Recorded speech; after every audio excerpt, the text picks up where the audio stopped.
Guys তোমাদেরকে এখন আমি একটা জিনিস দেখাবো। হ্যাঁ, আমি জল খাওয়ার পরও রিঅ্যাকশন দেখো। হ্যাঁ,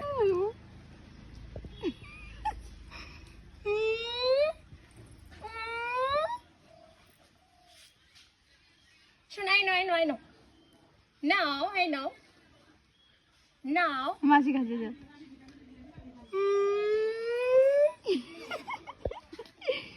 আবার আবার কর।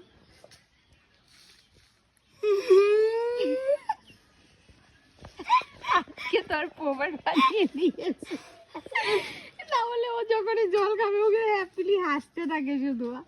আজকে আসছে না, আজকে তোর পপেট হয়ে গেছে। চারপাশটা দেখছে, নতুন জায়গায় এসছে না, সব সব দিকে উপরে গাছপালা গুলো দেখছে। তুমি আমার পপেট করে দিয়েছো। হ্যাঁ এই যে মাসি হ্যাঁ, ও বলে আমার যে পপেট করে দিয়েছে। এই যে বাইরে এসে দেখ, হাসি দেখ, খুশি দেখ। হাসি চার নাক, এই যে এক্সপ্রেশনটা দেখ, আমার নাকটার মধ্যে এই যে ফোড়াটা দুষ্টু। এখনো কমেনি কিন্তু।